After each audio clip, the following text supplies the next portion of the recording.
Welcome to Invest in Yourself, the Digital Entrepreneur Podcast. Join the podcast mogul Phil Better as he interviews successful entrepreneurs that make their living in the digital world. Now, let's join your host, Phil Better, and his special guest today on Invest in Yourself, the Digital Entrepreneur Podcast. Welcome back, everyone, to another inspiring episode of Invest in Yourself, the Digital Entrepreneur Podcast. I am your host, Phil Better, the podcast mogul. And today we have a truly transformative story that will resonate with a lot of you who feel the pressure of people-pleasing and the overwhelming chaos of trying to do it all. Our guest today knows firsthand what it's like to be stuck in a whirlwind of demands and expectations, losing sight of one's true self in the process. Something I'm still dealing with. Once a people pleaser with an endless list of to-dos, she found herself in a place she couldn't really comprehend, living a life scripted by external influences. But despite her hard work, determination, and success as a teacher, she realizes those traits alone weren't enough to bring her true fulfillment. After profound awakening, she embarked on a journey of self-discovery and personal development. This journey led her to take full responsibility for her happiness, invest in herself, and finally launch her long dreamed of coaching business. Now she's on a mission to help high achievers take charge of their lives, make decisive choices, manage their time effectively, and of course, work confidently towards their goals. Her story is a testament to the power of self-awareness, resiliency, and the importance of mastering one's time and controlling the controllable. Today, she's going to share her insights and experiences and valuable lessons she's learned along the way, offering you the shortcuts to avoid those pitfalls she faced. So please get ready and get motivated for my amazing guest, Jen. Jen, thank you so much for being here. Well, thank you. And that fantastic introduction. I'm like, wow. Who's this person that we're going to be talking to? That's fantastic. Thank you. You're very welcome. I love hyping up my guests because you guys are the main star of this show. I'm just the hype guy, the MC, if you will.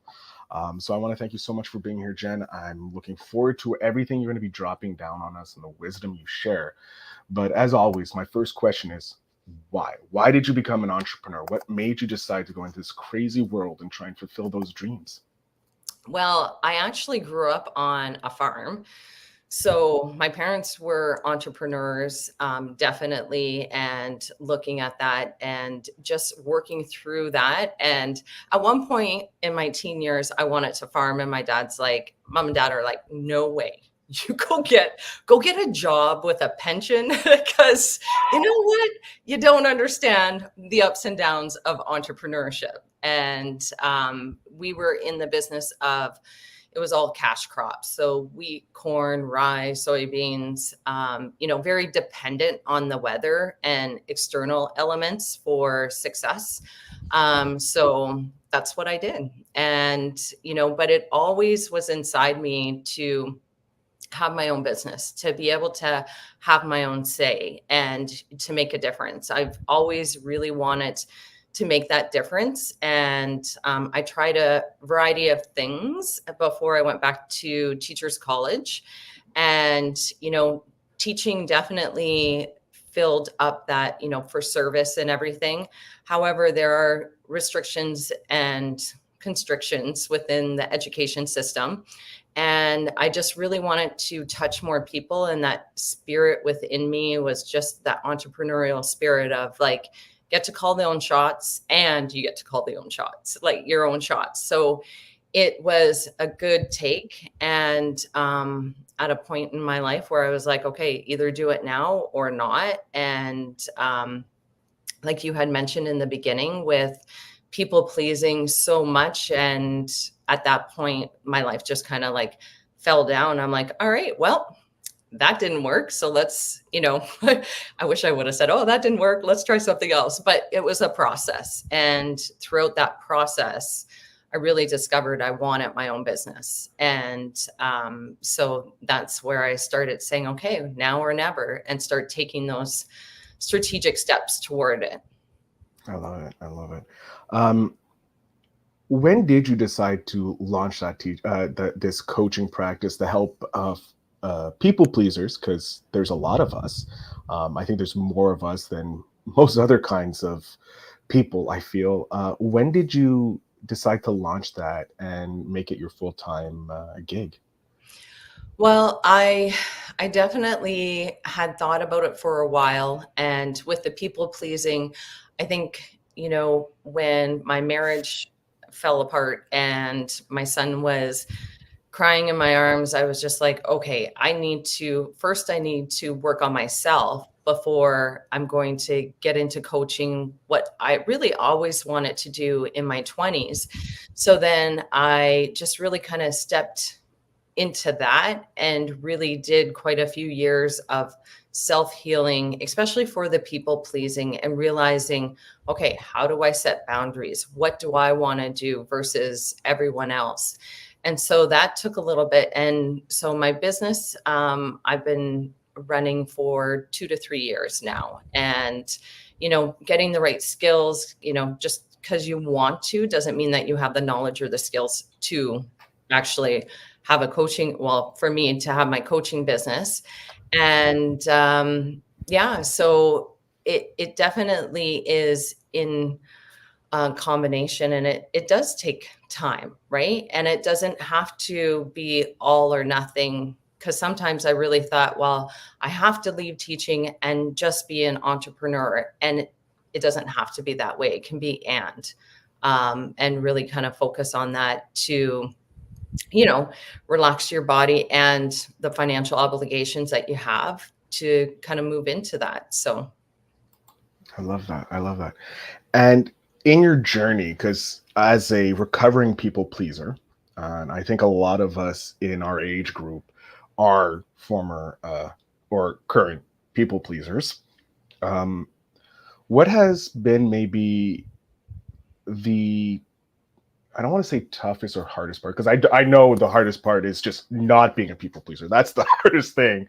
But in the people pleasing, area, what has been one of the tougher aspects of people pleasing that you have had to set down? Like, you've had a difficult time that you also see other of your clients Mhm. having the same difficulties. Oh, really? As you're asking me that, I'm like, it's knowing what I wanted, because people pleasing actually is quite easy because somebody else is telling you what they want, and you think, okay, well, you'll be happy, then I'll be happy. And that's not the case, right? It's um, there, definitely. And that's what I realized when everything kind of had fell apart. I was like, what do I like? Like, I've spent my years making sure that everyone else is happy, but what do I want? And that, honestly, even with my clients too, who say that they don't have time, I'm like, okay, listen, well, we only have 24. I'm a very factual person. I'm like, like, we all agree in society we have 24 hours. Now we can use those hours differently, and they're going to create what we think are more hours because we're going to use them more effectively. So definitely finding out what I like to do. And it's not necessarily like it was like production. It was like, what do I want to do for fun anymore? What do I like? What do I want to do? And so that's really, I think, at the basis of people pleasing, is that we don't take enough time to stop and say, wait a minute, what do I want?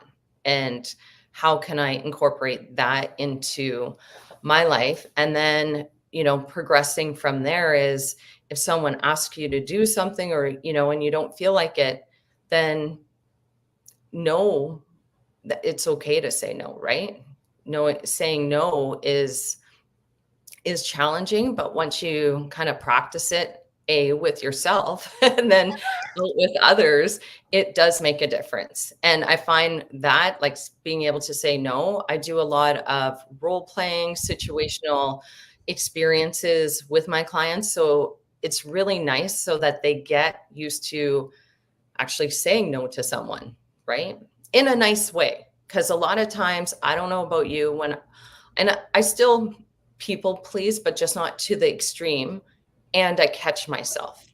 I catch myself and going, okay, well, I just did it again. So what am I going to do? Am I going to call the person back, or am I going to figure out a way to do this and still enjoy it?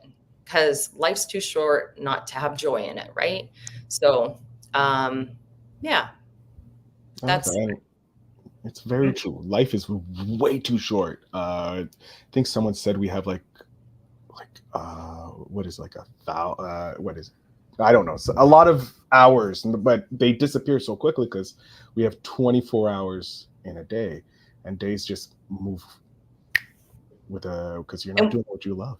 yeah, and we have some mandatory things, right? Sleep, eat. Sleep is apparently a very important thing. I don't know about that, but Yeah, exactly. So that's what I found was the challenging. And with a lot of high achievers, they feel like they need to be doing, and entrepreneurs, right? That there are no set hours for entrepreneurs. So how do you know when to stop? And so that I think is really, really challenging for them. And I've worked with a few of them, and it's quite interesting because I love identifying peak performance hours. And there's such a trend out there for, you have to be a morning person, you need your morning routine. I'm a morning person. So, but at one point in my life, I wasn't, and it depends on what season you're in. And I was working with this one specific client, and I said she was a night owl, and her peak performance hours were like entrepreneur, but like 10 to 12. She loved it. And I said, why do you fight it? Why are you fighting this, that it's not a good time? And she goes, I don't know. I said, because we're listening to others. We're trying to please others in, that they're reacting. Like I'm not functioning at 10 to, 10 o'clock at night to midnight. No way. Like I'm in bed, hopefully at 10. Like, so that's, it just, stop fighting with yourself sometimes. that's some great advice right off the bat. We can end the episode right there. Stop fighting with yourself. We're done. Thank you so much. No, it's true. A lot of us people pleasers, we fight against the norm of our systems because we want to be pleasing everybody, because society's over here doing, you have to work 9 to 5. That's the hours of operation. When, like your client says, 10 to midnight is where I feel like the most pumped up. With your clients, how, maybe a strategy to help the listener, how can they figure out when their peak performance is? Like how do we go about figuring that out if we're doing this? Yeah, and great question. I have a worksheet. Well, wouldn't you know, people? Who would have thought that? Exactly. So, I mean, you could journal. Like you honestly could journal and just I'm a very much person of trying to quantify things. So I started out just kind of taking a look and saying, okay, how do I feel at this time of the day? How do I feel at that time of the day? And then I've developed, and I have it on my website. It's a free productivity book, and it has a link to the time worksheet. And you just write in the hours of the day that you're working, or I like to do the whole time. And then I relate it to a battery. Are you at 100%? Are you at 75%? Are you at 50, 25, or 10 and below? And you can see the pattern there, as you kind of fill in the sheets. So that is definitely one way that you can access it. So there's two ways: the journal and the worksheet. And then you're not being, I think it's this, right? Take the data, and then I take the data and synthesize it for like a VIP kind of option in that. And then we meet and just kind of really discuss on your energy levels. And this is where you can gain the time is, if you're at 100%, that's your peak performance time. So if you're where you're, cognitively online and you're raring to go, right? That's where you should be doing all your kind of move the needle, the work that you need to do so that you feel productive. You feel like you're on your way to your goal. Whereas like 75% is kind of like collaboration, in that you and someone else are trying to build something and you're going to collaborate. I would say probably this podcast is a good time for collaboration, where And what happens at 75% is that, research shows is that you start to kind of dip down. Your cognition isn't as good, which is great because you get creativity, you get more relaxed, and you're not like all kind of, I'm going to use the word like jacked up, ready. Like, you're not caffeine addicted. Yes. You're like, oh, okay, let's have a conversation. Let's talk about this. Let's figure out some solutions. That's why I'm saying the podcast, recording during your collaboration time is probably great, because it's that energy that is flowing between two people, a team. I'm working with a corporate team right now too, and it does make a difference to identify those collaboration times. So it's not like, oh, I'm not at 100, I'm not going to do anything. It's, if you know where that is, let's set your ideal calendar and then work within that. I love that. And we'll talk more about the worksheet near the end of the episode for my audience. I'm interested. How did you come up with this worksheet? Was it something that you used prior, or was it something that you created for your clients in that? Yeah, it was something. So when I started out with the coaching business, I was doing more life coaching, and which I think this is too, but it's very like specific. I'm going to help you with this one thing time, because I think that is the key.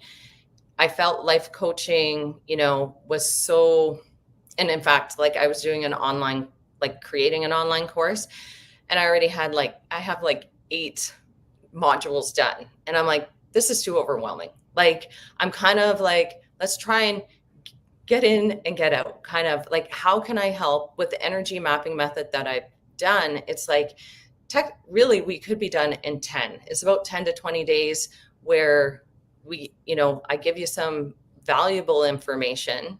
We work together, and you could go off with that. And if you apply it, it'd be so worthwhile for you. And, and I've seen it with my clients. So through the process, I've just kept on trying to niche down. And I'm like, wait a minute. Through teaching too, I teach business leadership, economics. I'm like, one thing steady is time. And as much as even in the Ontario curriculum is time management, you hear everything about time. So I think it just kind of came together. And was there one specific thing? I worked with a business coach, and she helped me really kind of niche down into that. And then she's like, you've created this. Whereas general life coaching is very open and broad. And I like the specific of it. We can't see time, but I can help people really kind of more, harness make it. A product. Harness it. Make it more theirs than being. It's like life happens to you, or you make life happen for you. Yeah. Now your time just happens to you, or you're taking control of that time. And I love that aspect of it, because it gives people more control. Well, and because like I just said, right, 10 to 20 days, it'd be super quick. And we're in that society where we want those quick results. And so it was also, I want to coach. Okay, not getting a lot of clients. What am I going to move up, like switch around, versus I'm not going to sit there and say, well, I've got my sign out and nothing's happened. And that's really with entrepreneurship. You go in sometimes thinking it's going to be one way, like any goal sometimes. And it turns out to be something else, right? So I think it's really great I know I was flexible, but my goal is still to have a thriving business. And so let's figure out the right vehicle to do that for me. And I love how you mentioned having a business coach. One of the kind of common thread through all of these episodes I've done, over 500 now, is the aspect of hiring a coach. Most coaches have coaches. We know professional athletes have coaches. I know many high-level business leaders have multiple different coaches. How important was it for you to go from being the teacher right? Because you were a teacher in the Ontario in this curriculum, to going into business world and hiring a coach to be taught. Because you're going from being a teacher to being taught now and learning all these things that you didn't know. Was it something that you knew immediately that you knew needed to have, or was that a lesson that you learned along the way? I would say so. I did a coaching mastery program for a year. And in that year, and it was fantastic because we did both sides. We did like the life coaching aspect, and then we also did a business part of it as well, how to run your business, start up your business. And I realized through that, um, I need an accountability person. I need I need a mentor. And so I think definitely that really helped. And, picking the right coach for the right time. And it really made a big difference in that. And yeah, I think especially if I'm in the business of coaching, that I should be always, I bought in, like, I believe in coaching. So that, keep on growing and I have that growth mindset. I think any entrepreneur really does have a growth mindset, especially in this day and age with the changes that happen and everything, that you need to make sure you have that mentor and that someone is going to hold you accountable and then also reflect back onto you and saying, okay, is this working? Does this feel right? Are we going to move towards this? And the one the most recent one that I had, she had such a skill in copywriting, in social media. So those were things that I was lacking and I needed to build up. So I think it's crucial because you're not going to know everything, right? Hmm. I like that. And it's true. You don't know what you don't know. That fun saying that gets thrown around when you Yeah. finally realize, oh, I don't know anything. Um, but it's true, because as former people pleasers, we don't know that this is horrible to us, right? And it doesn't hurt us. It's so interesting. Um, During your transition from a people pleaser to a former people Mhm. pleaser, tongue twister. You think a podcaster would be able to speak properly, right? Um, you obviously had a deep realization that being a people pleaser means your life is scripted by the external influences in the world. Mhm. How did you get this awareness that it impacted your personal and professional life, and how did you do the changes around that?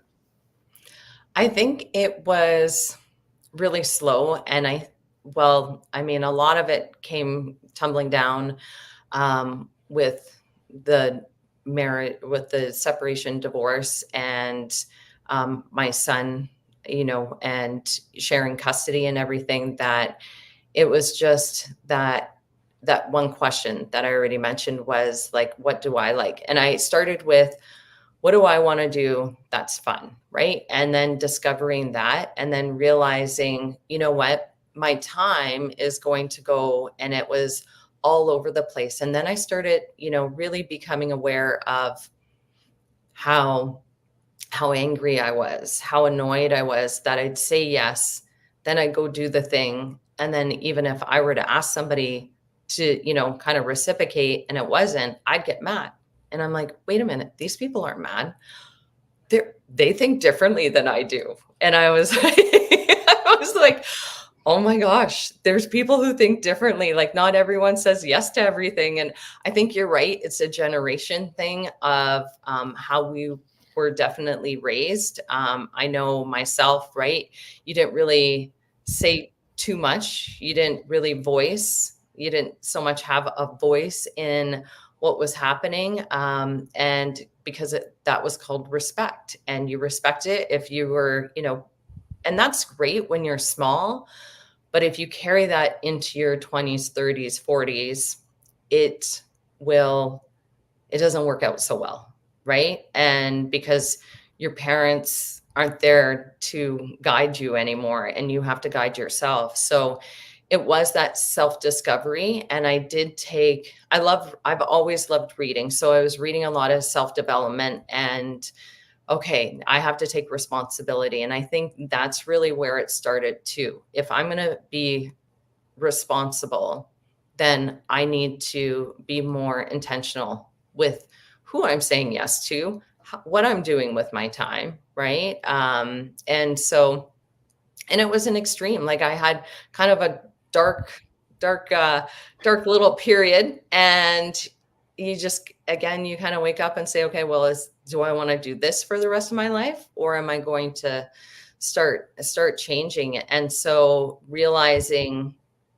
that, and that my mastery in coaching was so great, because we did the first 6 months. It was a little bit of business, but we coached each other and we did the work. We, went really deep, and that really made a difference in that. I love that. I love how, the self-realization that comes with figuring out that your people pleaser is not always the best thing, and finding out what, like you said, what do I like? In that journey, in your entrepreneurial journey, you've focused on the coaching aspects, the life coaching, the niching down, which is super important. If you're listening to this, niche down, create your blue ocean. Don't stay in everybody's, right? And the funny, please. The funny thing is that I still do life coaching, but it's through time. Like I just had a workshop yesterday, and I was talking to them about their belief system and their truth system, which I didn't think I'd ever do with time, but it evolves, right? And so it comes around, and that's where, if you niche, it's amazing how it actually opens you up to more. Yeah. And it gets that hook, right? You get your consumer hook, and you want, especially as an entrepreneur, that you want to really know who your customer is, right? Know who you want to serve, or, share your product with, which is serving too. So sorry. No, never be sorry. I love it, because it's like you said, this is a collaboration. We're talking, you're providing a lot of value to the clients, to the audience, in understanding that, yes, when you niche down, it may seem scary at first, but it allows you to access the whole niche in everything. It's like with podcasting, when you niche down to a certain type of podcast, doesn't mean you can't touch on the other podcasts. You can always go on other podcasts and talk about your passions, and more people can come over and learn more about you, or learn about being an entrepreneur, such as this. As I like to go on podcasts that talk about movies, because I'm a cinephile. But with everything that's going on, I know there's a lot of high achievers who listen to this podcast, because most entrepreneurs they're high achievers. They want everything. I'm just wondering, are there like 3 essential strategies, or maybe one core strategy, that you can recommend them take charge of their life and work confidently towards their goals? Yeah. Great question. I'm running through all of them and rating them right now in my head. Take your time. I got all the time in the world. Yeah. I would say, well, I guess it also depends on what stage you're at. If you're, beginning right now your entrepreneurial journey, I do believe knowing, why you want to do what you want to do, right? And knowing that it will probably take longer than needed. I think having a well laid out plan is a great idea, right? And knowing, like, literally taking your calendar, especially if you're the entrepreneur, that if you're doing it while you're, let's say, still have a corporate job, or still, knowing, if you physically look at your calendar, is there time for it? And believe it or not, like, when you take away all the must-dos, and if you have a family, or you have a partner, or you have other obligations, it honestly only works down to 1 or 2 hours if you're working on a goal, right? Like if you're trying to, you know, do another job and start your entrepreneurial journey, that it will take longer, right? So that's one key thing that I like people to physically take out a calendar and say, when are you going to do this? Another thing that I did that I think is crucial too is have a communication. I would strongly believe in feed forward strategies. So I know an event's going to come up, or like for the entrepreneur, they're starting their entrepreneurial journey.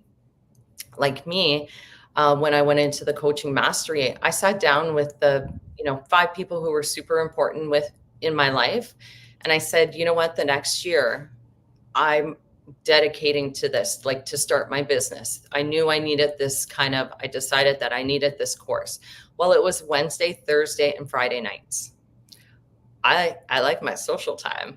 And Those are the prime social times. yeah, exactly. And I like to sleep, and it was in my time zone, it was from 7 till 10 at night, because I still was teaching. I'm still teaching during the day.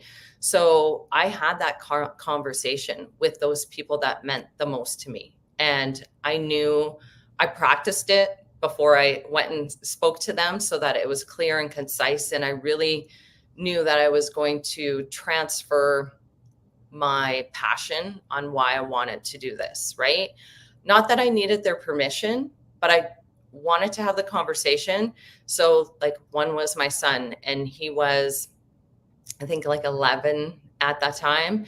And we still would have like kind of a nighttime routine. And I said, okay, well, on Wednesday, Thursday, Friday, we'll do it. We're going to have to do it earlier because I've got this, right? And so having those conversations before you jump in, so that you're not getting, someone, for me, knocking on the door while I'm trying to do my coaching and everything, right? The course that I wanted, or getting angry because I'm not, let's say, cleaning up the house as much as I used to, or I'm not cooking as much food as I used to, right? So I think having that strategy beforehand, those conversations, is really key in being able to say, hey, all right, let's go. And I would check in, every couple months. I mean, they're close to me, so I'd see them, but like intentionally have that conversation. Like, how are you doing? And if I needed to, I would try and figure out, if I needed to take, let's say, a Friday night off, and then I would do it, but I would do it intentionally. So that, I think intention is really important for that. So that would be 2, have those conversations. Definitely look at that calendar.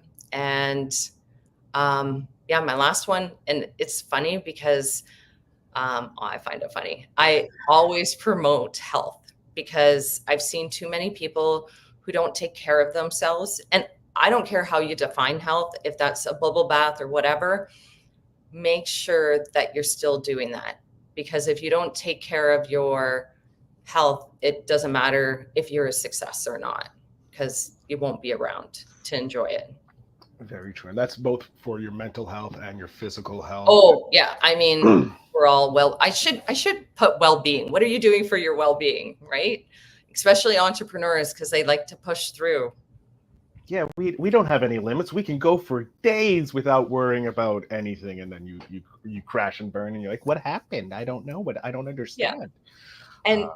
And that doesn't mean that I don't have like this is, I guess it's Thursday.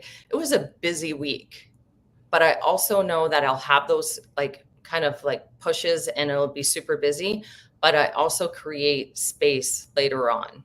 Like it's not like I'm just like, ooh. I don't do anything for a whole week. Yay. No. Yeah. I'm going to go to the spa every other day. That's not that. It's making sure, because like I said, what I found is that especially entrepreneurs, they forget. Yeah. Yeah. We're a forgetful bunch when it comes to ourselves and trying to be the success, gain that freedom that we're all looking for, be it from time, money, whatever freedom that we're looking for in life. You mentioned earlier that you were reading a lot of self improvement books, and you still look at getting a mentor, coaches, and stuff to help you invest in yourself. I'm wondering, what are some things maybe our audience can do that can help them invest in themselves to start going down this journey of entrepreneurship, or investing in themselves, no longer to be that people pleaser, or that destructive aspect of people pleasing? Yes. I would say, well, listen to your podcast and Shameless plug. Oh my God. definitely see what interests you. I mean, especially with podcasts now, there are so many out there, right? And I started mine, believe it or not. In fact, I'm laughing because I'm picturing my yellow Sony Walkman. I guess. Oh my God, I remember that. Oh God. Did we just Yes. date ourselves horribly? I don't know, but Yeah. And my mom had purchased Tony Robbins, Unleash the Power Within. So, like that was my first little kind of glimpse into it. And that was really kind of, yeah, it was really cool. And now with the internet, like it is all over, that there are certain things to definitely resonate. I love Tony Robbins. I can picture her, and I'm blanking on her name right now. Everything, Maria Forleo, she has a lot of fun stuff. And so, really just kind of resonate in that. We're Canadian. And even now I just joined a morning call, and it's like a master class, and it's Canadian. And that's kind of one thing that I wanted.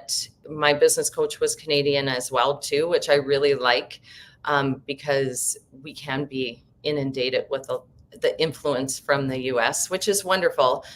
Their system's a little bit different sometimes. So it's slightly different.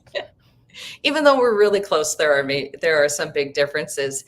And so, look what's around, and definitely get into communities, I think, is one of the key things. There are a ton on Facebook, joining and entrepreneurship. Yes, a lot of entrepreneurs are solo entrepreneurs, but it doesn't mean that you have to do it alone. So creating that community, finding where a good fit is. There's so many different groups out there that can be supportive, and the classics, right? How to win friends and how to influence. How to win friends and influence people. Yes, yeah, those classics. And just see what kind of feels right for you in that, but knowing that you're dedicating some time for that, because especially people pleasing, it does need it. I found you need awareness to be able to say, to recognize when you're doing it. And then be able to work backwards. And then, yeah. I think great advices. And of course, Tony Robbins, the godfather, if you will, of self-improvement and self-development. We are coming near the end of the episode, which I hate, because I love talking with fellow Canadians about everything they're doing, but I am conscious of your time and the collaboration. I don't want to take too much of your battery power for the rest of your day. But I have strategies to up my battery power. I'm good. I have your 10-year-old self right here beside me. She's an amazing person. She's asking me what cookies I want.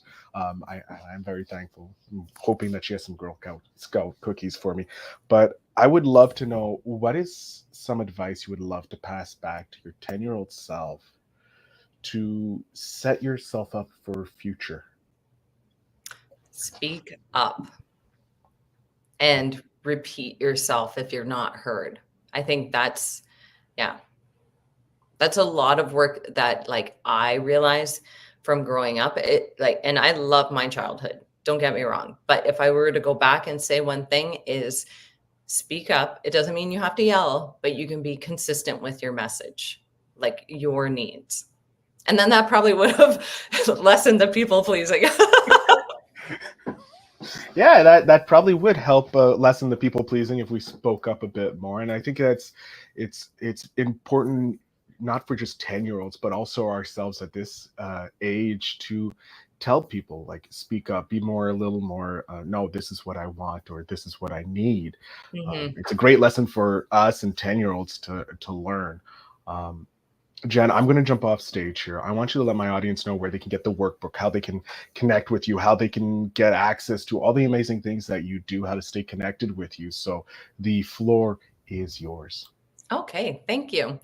So definitely the ebook is on my website, soenenstrategies.com. And there's also a free time quiz. Are you a time drifter or a what did I say? Time drifter or time achiever?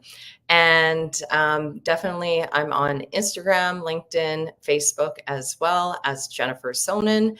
And it's remarkable. I'm definitely my energy mapping method is phenomenal and a great springboard to you understanding and how to take control of more of your time and your calendar.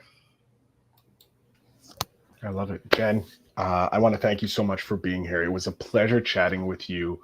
I enjoyed learning all about you and some of your great strategies that I'm going to put into myself. And I'm going to definitely go over and take that quiz, because I'm very interested to see where I fall in that. So thank you again for coming. And I'm also the workbook, because I need to map out where my best time is too. I'm still somewhat early in my journey, so it might as well be good for me. Yes. Thank So you so much for having me. Oh, it was a pleasure. The pleasure is all mine. To my audience, make sure you check out the show notes down below to connect with Jen and get those links to those amazing, the workbook plus the quiz, so that you can take yourself to the next level. And as always, remember to invest in yourself.